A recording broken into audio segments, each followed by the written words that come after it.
Economics की इस class में आपका स्वागत है। मैं हूं विनोद मिया। इस टॉपिक के अंदर आज हम डिस्कस करने वाले हैं अर्थशास्त्र का स्वभाव, कि अर्थशास्त्र का स्वभाव क्या है या अर्थशास्त्र की प्रकृति क्या है, या इंग्लिश में इसे कहेंगे नेचर ऑफ इकोनॉमिक्स क्या है। तो इसका साधारण सा उत्तर है या इसका अर्थ है साधारण शब्दों में कि अर्थशास्त्र विज्ञान है अथवा कला है या दोनों है। तो इसका निष्कर्ष तो अंत में निकलेगा, लेकिन एक ही पंक्ति में इसका आंसर आएगा कि अर्थशास्त्र का जो स्वभाव है इसके अंतर्गत आता है कि अर्थशास्त्र विज्ञान और कला दोनों है। लेकिन यह विज्ञान और कला किस प्रकार से है, इसी को हम इस टॉपिक में आगे बढ़ाने का काम करेंगे। साथ ही मेरी आपसे रिक्वेस्ट है कि हमारा एक दूसरा चैनल है और उसका लिंक जो है वह डिस्क्रिप्शन बॉक्स में दे रखा है। आप चाहें तो उसको भी देख सकते हैं। उसमें हमने बहुत सुंदर वीडियो डाल रखे हैं। सारे जो वीडियो हैं सारे के सारे नेचुरल या किसी गांव या शहर से संबंधित हैं। तो टॉपिक जैसे मैंने आपको बताया कि टॉपिक है अर्थशास्त्र का स्वभाव, कि नेचर ऑफ इकोनॉमिक्स। तो यहां पर आता है कि अर्थशास्त्र विज्ञान है अथवा कला है या दोनों है। तो सबसे पहले हम उत्तर लिखना कहां से शुरू करेंगे? सबसे पहले हम उत्तर लिखना शुरू करेंगे विज्ञान से, कि साइंस, क्योंकि अर्थशास्त्र को कहा जा रहा है कि विज्ञान है। तो सबसे पहले विज्ञान को समझना पड़ेगा कि विज्ञान किसे कहते हैं। तो डेफिनेशन क्या कहती है साइंस की, कि किसी विषय के क्रमबद्ध ज्ञान को, किसी विषय के क्रमबद्ध ज्ञान को विज्ञान कहते हैं, जो कारण और परिणाम के बीच के संबंध को प्रकट करता है, व्यक्त करता है। इसे क्या बोलेंगे? विज्ञान, साइंस बोलेंगे इसको। क्योंकि जो साइंस है वह कारण और परिणाम के बीच के संबंध की व्याख्या करता है। अर्थात जो साइंस बोलता है वो झूठ नहीं बोलता है, वो जो भी बोलता है वह सत्य बोलता है। अब कैसे बोलता है? यदि हमने क्या किया कि एक गिलास में पानी भरा और उस पानी को हमने आसमान की तरफ फेंका, तो पानी कहाँ जाएगा? पानी कुछ ऊपर जाने के बाद फिर नीचे आएगा। ओके, तो इसके पीछे नियम क्या है? साइंस का है। पानी ऊपर क्यों गया? हमने फोर्स लगाया। नीचे क्यों आया?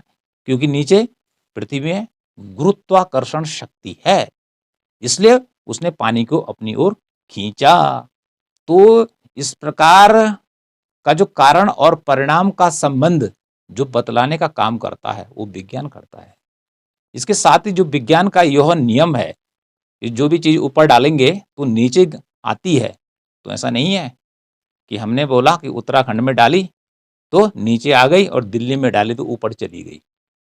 दुनिया के किसी भी भाग में, पृथ्वी के किसी भी भाग में यदि हम पत्थर को ऊपर डालेंगे तो वह नीचे ही आएगा। तो इस प्रकार से विज्ञान का जो नियम होता है हर जगह सत्य ही सिद्ध होता है। ओके, तो इस प्रकार से विज्ञान में गप नहीं चलती है कि ऐसा हो जाएगा।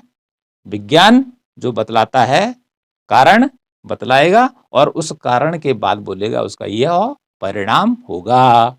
ओके, तो यह साइंस की परिभाषा आपने याद करनी है। ओके, अब आता है यहां पर कि विज्ञान की क्या क्या विशेषताएं हो सकती हैं, किस आधार पर हम साइंस कहते हैं।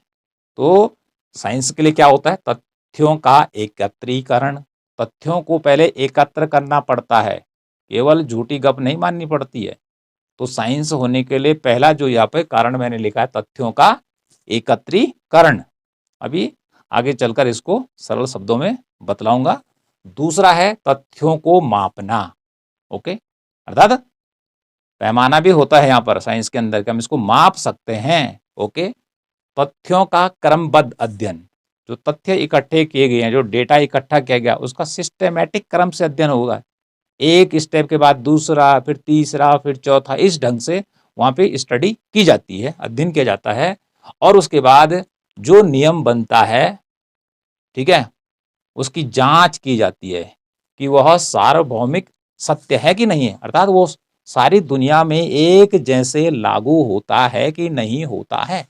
जैसे विज्ञान का एक नियम है गुरुत्वाकर्षण का नियम, तो ऑस्ट्रेलिया चले जाओ और चाहे आप उधर दक्षिण अमेरिका में चले जाओ, और चाहे आप उत्तरी ध्रुव पे चले जाओ और दक्षिणी ध्रुव पे चले जाओ, ठीक है, चाहे अफ्रीका महाद्वीप में चले जाओ, तो हर जगह जो नियम है गुरुत्वाकर्षण का, यदि चौक को ऊपर डालूंगा मैं, वहां जाकर जहां जहां जा सकता हूं नीचे ही आएगा। ओके, अब देखिए इस पर नजर डालिए, तथ्यों का एकत्रीकरण। जैसे मौसम की बात करते हैं, मौसम की न्यूज आती है, अखबारों में आती है, ठीक है, ऑनलाइन का जमाना है, किसमें आता है, आज तो हर जगह जहां जहां ऑनलाइन पहुंच सकता है, टीवी में समाचार आ रहा है, यूट्यूब पे आ रहा है, फेसबुक पे आ रहा है, ठीक है। तो मौसम विज्ञान के द्वारा घोषणा की जाती है कि इतनी तारीख को बारिश होगी, ठीक है, या मौसम खराब रहेगा, या जब मानसून सीजन शुरू होता है कि 5 जून को या 1 मई को क्या होगा कि मानसून केरल पहुंच जाएगा, फिर उसके बाद उत्तरी भारत में पहुंचेगा, या फिर कभी कह देता है कि भाई मानसून फेल हो गया। तो इसके लिए उसे क्या करना पड़ता है, तथ्यों का एकत्रीकरण करना पड़ता है, वायुमंडल की दशा देखनी पड़ती है कि उसमें आर्द्रता कितनी है, ह्यूमिडिटी कितनी है, ठीक है, पृथ्वी अर्थात जो हमारा थलमंडल है उसका टेम्परेचर कितना है वायुमंडल में, ठीक है, टेम्परेचर की बात कर दी हमने, आर्द्रता की बात कर दी कि कितनी इसमें नमी है, हवा की रफ्तार क्या होगी, अर्थात बहुत सारी चीजों के तथ्यों को इकट्ठा करता है मौसम विज्ञान, और तब करता है घोषणा कि अमुक दिन अमुक क्षेत्र में हल्की या भारी बारिश हो सकती है, पहाड़ी क्षेत्रों में हिमपात हो सकता है।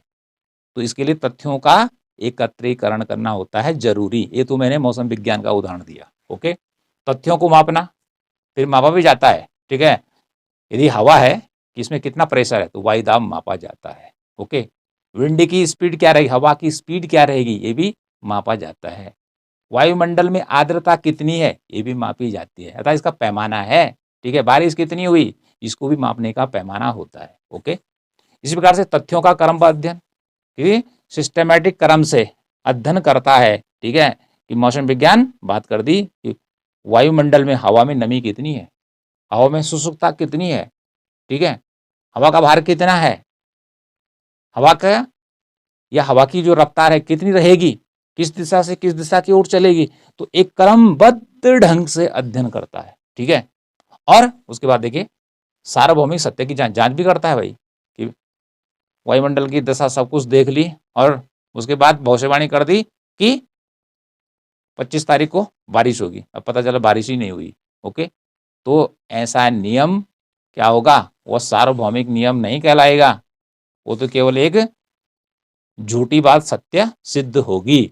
तो साइंस का जो भी नियम होता है वो हर जगह हर प्लेस में एक जैसा ही लागू होता है। ओके, तो इस प्रकार से ये साइंस की कुछ बातें आ गई।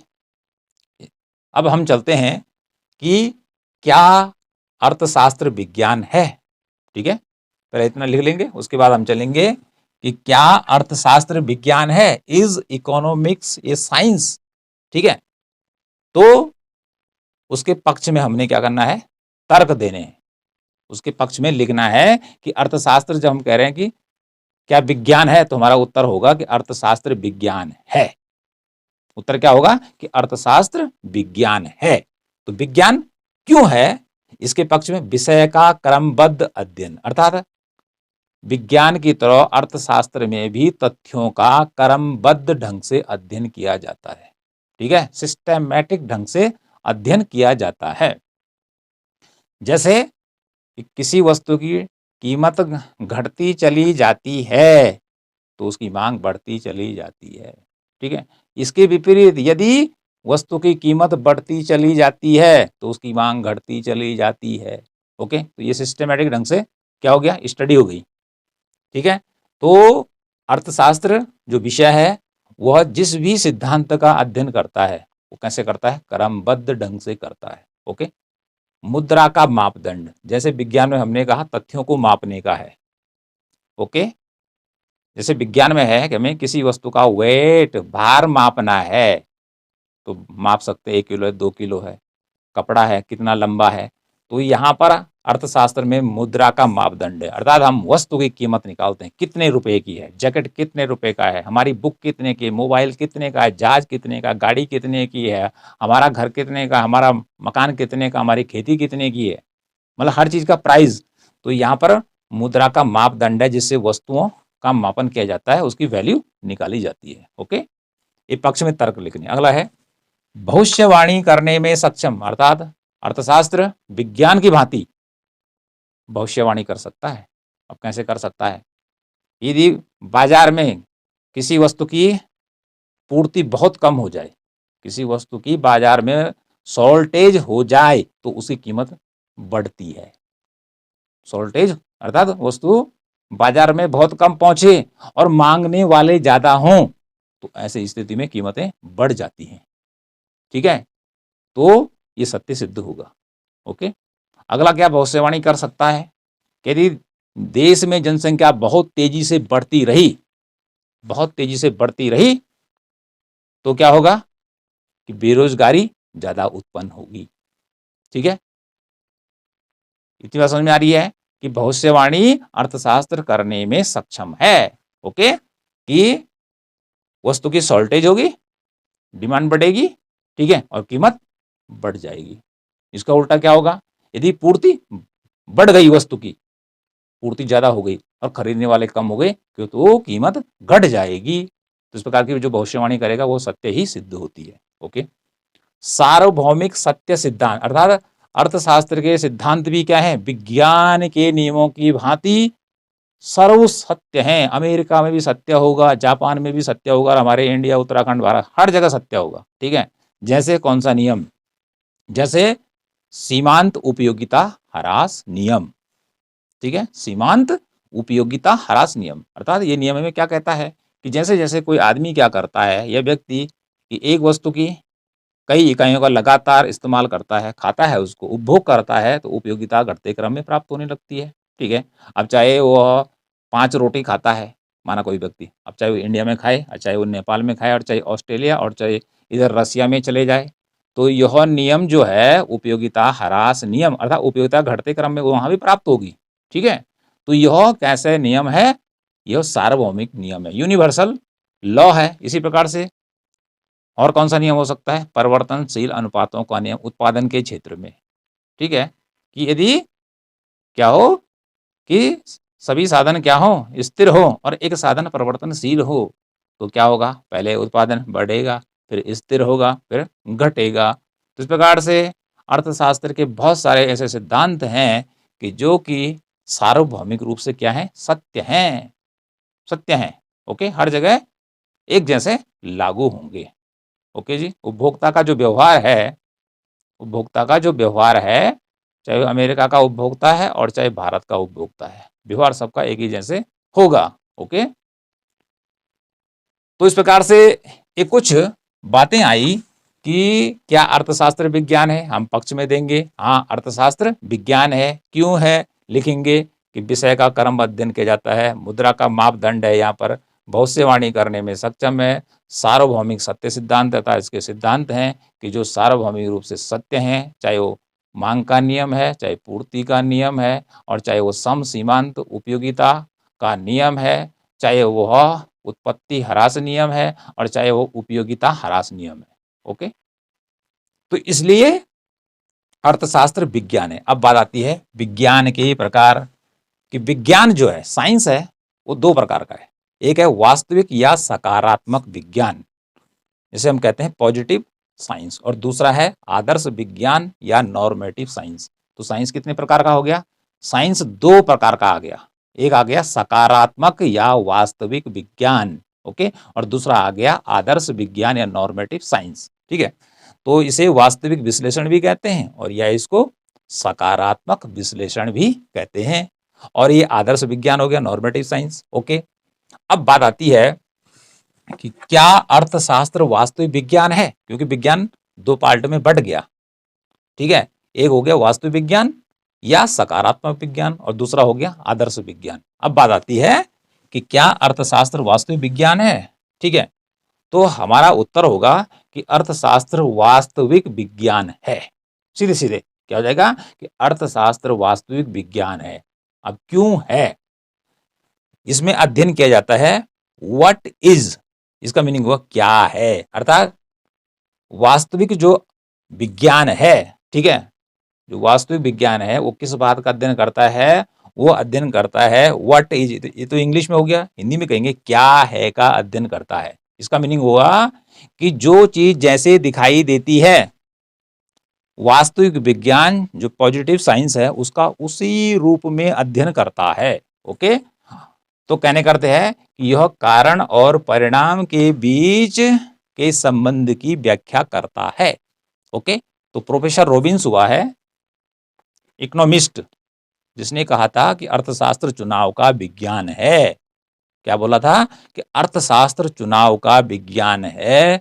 तो उसने जोर दिया कि अर्थशास्त्र केवल वास्तविक विज्ञान है, क्योंकि इसमें केवल वास्तविक घटनाओं का अध्ययन किया जाता है, ठीक है, जो कि कारण और परिणाम के बीच के संबंध को व्यक्त करता है। ओके, अब ये कैसे करता है कि जैसे मांग का नियम है, ठीक है, कि जैसे जैसे कीमत घटती है वैसे वैसे मांग बढ़ती है।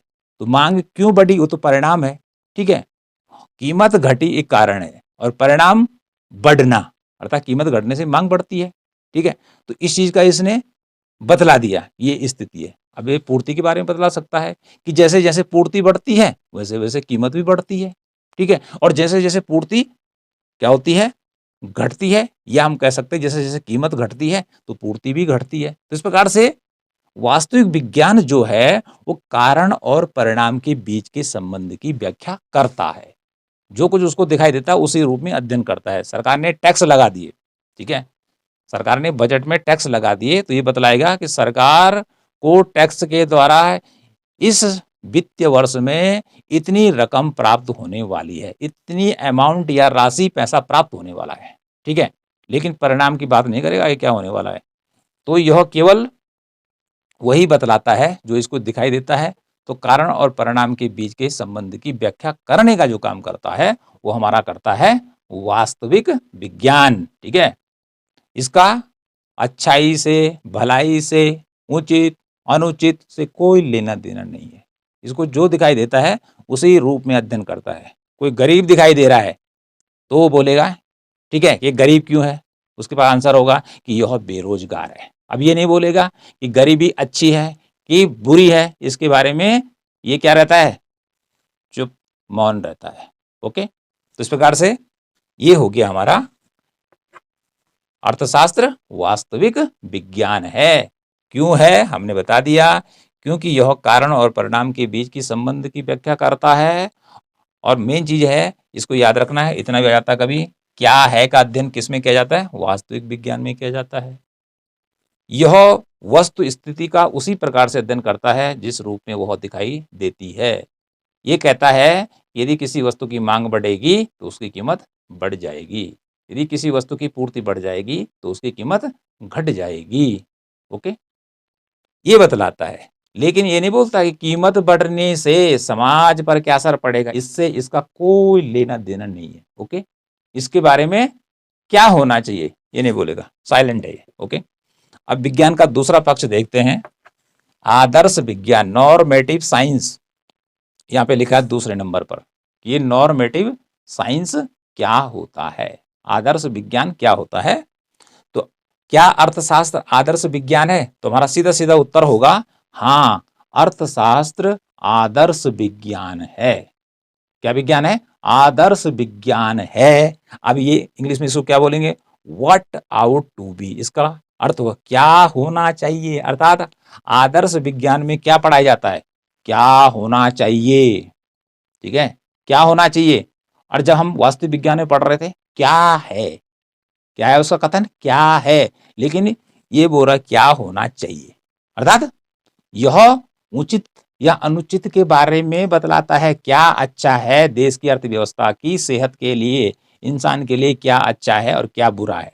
ओके, तो अच्छाई और बुराई के बारे में, अर्थात कौन सा काम अच्छा रहेगा कौन सा बुरा रहेगा, ठीक है, बुरा काम का क्या परिणाम रहेगा, ऐसा नहीं होना चाहिए, ठीक है, क्या अच्छा होना चाहिए, ऐसे सुझाव देने का जो काम करता है वो करता है आदर्श विज्ञान।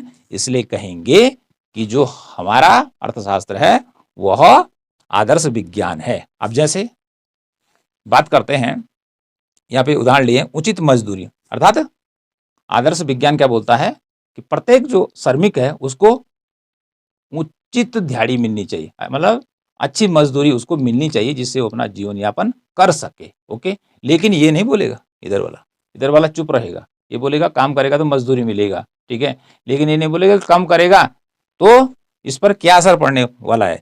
यदि कम मजदूरी मिलेगी तो इंसान का जीवन क्या हो जाएगा, जीना मुश्किल हो जाएगा। इसलिए अच्छी तनख्वाह मिलना जरूरी है। अगला है उचित लाभ, अर्थात जो काम कर रहा है उसको लाभ भी होना चाहिए, ठीक है, लाभ होना चाहिए, ठीक।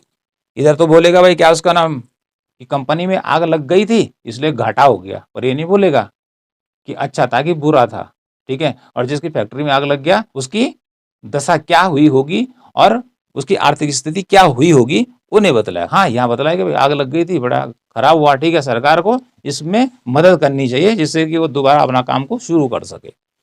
इसी प्रकार से बेरोजगारी में कमी, कि यहाँ आदर्श विज्ञान क्या कहता है, यदि बेरोजगारी बढ़ रही है तो बेरोजगारी खतरनाक होती है भाई, आदमी के पास पैसा नहीं होगा, इसलिए बेरोजगारी में कमी करनी चाहिए, ठीक है, इसलिए सरकार कदम भी उठाती है। ओके, ये कहता है। इसी प्रकार से आर्थिक विषमता, अर्थात समाज में कोई गरीब है कोई अमीर है, तो यहाँ पर ये क्या कहता है कि अमीरी और गरीबी में जो अंतर है वो ठीक नहीं है भैया, वो ठीक नहीं है, इसमें कमी करनी है, अर्थात गरीबों की हमने मदद करनी है कि जिससे वे भी अच्छा खा पी सके, ठीक है। तो आर्थिक विषमता में कमी करना या दूर करना चाहिए ये बतलाएगा। लेकिन यहाँ होता आर्थिक विषमता तो ये बोलता है कि अमीर अमीर इसलिए हो रहा है क्योंकि उसके पास पैसा है, ठीक है, और गरीब इसलिए हो रहा है क्योंकि वो लेबर में काम करता है उसके पास पैसा कम है, ठीक है। लेकिन यहाँ कहा जा रहा है जिसके पास पैसा ज्यादा वो बात अलग है, लेकिन जो गरीब है, ठीक है, जो श्रमिक वर्ग है उसके पास भी पैसा होना चाहिए। ओके, अगला है उचित कर नीति, ठीक है, कि इधर सरकार यदि टैक्स लगाती है तो यदि ज्यादा टैक्स लगाएगी सरकार तो हर वस्तु महंगी हो जाएगी, ठीक है। एक तो होता है अप्रत्यक्ष कर, जीएसटी लगा दिया वस्तु महंगी हो जाएगी। एक होता है डायरेक्ट टैक्स जो इनकम पे लगता है, तो आदमी की इनकम तो अधिकांश सरकार के पास चली जाएगी, तो आदमी के पास बचेगा क्या, ठीक है, तो क्या खाएगा, क्या पहनेगा और क्या बनाएगा। तो कुल मिलाकर यहाँ बोला जाएगा सरकार की जो टैक्स पॉलिसी है, टैक्स कम से कम लगना चाहिए कि जिससे कि व्यक्ति आसानी से भुगतान कर सके और उसके पास इतना पैसा मिल जाए कि वो खुशी खुशी पूर्वक आनंद पूर्वक जीवन जी सके। ओके, तो इस प्रकार से क्या अर्थशास्त्र आदर्श विज्ञान है ये तो मैं पहले बता चुका हूं कि हाँ है, इसके मैंने आपको कारण बताए।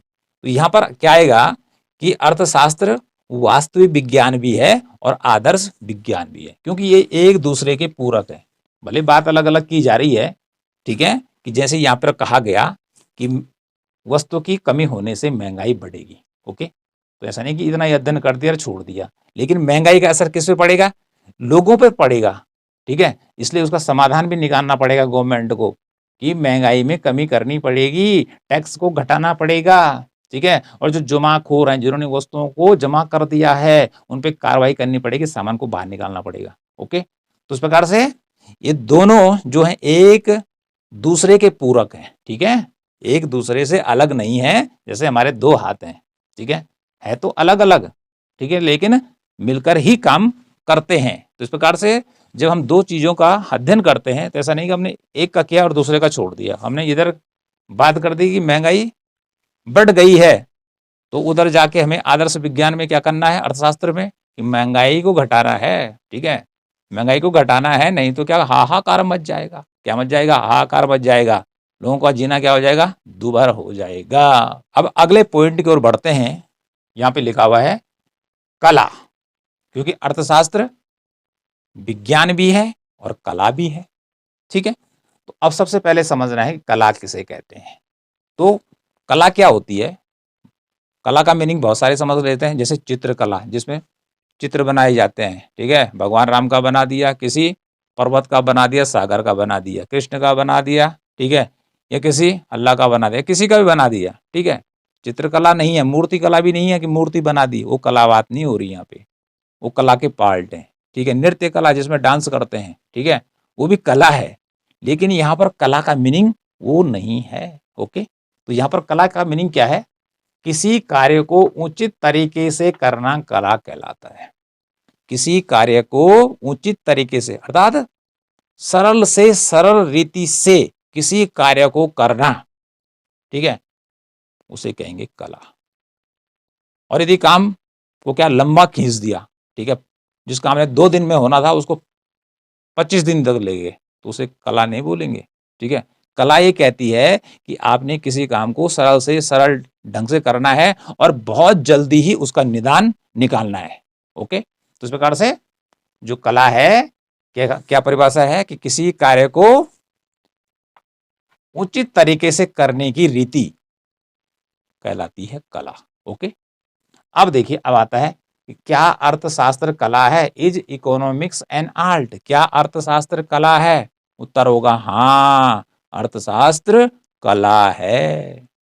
ठीक है, कि अर्थशास्त्र कला है, क्योंकि कला के द्वारा कि सरकार के सामने कई चुनौतियां होती हैं, कि जैसे बेरोजगारी है, गरीबी है, महंगाई है, तो इन चीजों का हल कैसे निकालना है, इनका ट्रीटमेंट कैसे निकालना है, तो इनको दूर करने के लिए सरकार के पास कला होनी चाहिए, तरीका होना चाहिए, कि वित्त मंत्री के पास, स्वास्थ्य मंत्री के पास, ठीक है, उधर जो कपड़ा मंत्री है, ठीक है, चाहे वो विदेश कोई मंत्री है, ठीक है, विशेष रूप से हम यहाँ फोकस कर रहे हैं वित्त मंत्री, क्योंकि उसका सारा जो फोकस होता है या ध्यान जो उसका होता है या उसके पास जो बागडोर होती है वो देश की अर्थव्यवस्था की होती है। ठीक है, तो उसको यहाँ पर हल निकालना पड़ता है कि महंगाई यदि बढ़ रही है तो कैसी विधि लाई जाए कि जिससे महंगाई कम की जा सके, बेरोजगारी को कम किया जा सके, ठीक है, उत्पादन को बढ़ाया जा सके, सड़कों का विस्तार किया जा सके, किस प्रकार से पैसों का प्रबंध किया जा सके। तो यहाँ पर आता है व्यावहारिक विज्ञान, व्यावहारिक ज्ञान यहाँ पर आता है कि जहां पर कि सरकार जिन कदमों को उठाती है, किसके लिए? जनता के कल्याण के लिए उठाती है, ठीक है, उनको पूरा करना है, तो उसके लिए सरकार के पास क्या होनी चाहिए? टेक्निक होनी चाहिए उस पॉलिसी को लागू करने के लिए और जल्दी से जल्दी उसका परिणाम निकले। ओके, तो जो कला है, ठीक है, ये कला क्या करती है कि जो हमारा ये वास्तविक विज्ञान है और जो हमारा आदर्श विज्ञान है, इसके बीच सेतु का काम करती, पुल का काम करती, दोनों को जोड़ती है। क्योंकि एक भाग में तो हम बोल रहे हैं, ठीक है, कि महंगाई बढ़ रही है क्योंकि डिमांड बढ़ चुकी है, दूसरे भाग में हम कह रहे हैं कि नहीं, महंगाई को दूर करना है, नहीं तो उपभोक्ता परेशान हो जाएगा, ठीक है, उसकी इनकम गिर जाएगी, वो क्या खाएगा, क्या पहनेगा, उसकी तो बचत होगी नहीं। ठीक है, तो इस प्रकार से इन दोनों को जोड़ने का जो काम करता है, अर्थात यहाँ पर निदान निकाला जाता है, कुल मिलाकर उपचार निकाला जाता है कि किस प्रकार से हमने जो समस्याएं आ रही है उनको दूर करना है। ओके, माना हम डॉक्टर के पास गए, बीमार हो गए और डॉक्टर के पास चले गए, डॉक्टर के पास गए, उसने कहा तुम्हें बुखार आ रखा है, ठीक है, ये इसका इलाज होगा। हमने कहा साहब अब दवा दे दीजिए। अब उसने कहा ना ना, दवा तो मेरे पास नहीं है, बतलाता हूं कि आप बीमार हो रखे हैं, आपको इलाज करना होगा। ठीक है, अरे इलाज करना होगा इसीलिए तो तेरे पास आ रखे हैं, ठीक है, तो इतने से काम नहीं चलेगा कि डॉक्टर के पास हम इसलिए जाते हैं कि डॉक्टर बीमारी बताए और साथ में इलाज भी कराए, इलाज भी करें। ठीक है, ऐसा नहीं केवल बीमारी बताए और बोलेगा इलाज करने के लिए कहीं और दूर चले जाओ, तो व्यक्ति उसके पास क्यों जाएगा, सीधे उसी के पास जाएगा जो इलाज करेगा। ओके, तो यहाँ पर केवल इलाज ही नहीं बताया जाता है बल्कि उसका उपचार भी किया जाता है। इसलिए यहाँ पे मेरे लिखा हुआ है यहाँ पे कि अर्थशास्त्र का स्वभाव क्या है? अर्थशास्त्र विज्ञान है अथवा कला अथवा दोनों। तो अंत में अब सारांश में जो आप नीचे लिखेंगे, अंत में लिखेंगे अर्थशास्त्र विज्ञान और कला दोनों है। अर्थशास्त्र विज्ञान और कला दोनों है। अब क्यों है? ये सारी चीजें आपने क्रमबद्ध ढंग से लिखनी है, तब जाके आपका जो उत्तर है वो कंप्लीट होगा। ओके, तो कुछ बातें बतला देते हैं आपको कि जैसे क्या अर्थशास्त्र विज्ञान है? ठीक है, इसके पक्ष में तर्क लिखें, इनको याद करेंगे। विज्ञान कितने प्रकार का होता है, तो यहाँ पर बता दिया, वास्तविक विज्ञान, इसी को सकारात्मक विज्ञान भी बोलते हैं, ठीक है, इंग्लिश में लिखा है पॉजिटिव साइंस, और यहाँ पे आदर्श विज्ञान, नॉर्मेटिव साइंस। वैसे तो आदर्श विज्ञान का उल्टा हो गया आपका वास्तविक विज्ञान, और वास्तविक विज्ञान का हो गया आदर्श विज्ञान, लेकिन ये एक दूसरे के पूरक है, दोनों मिलकर काम करते हैं।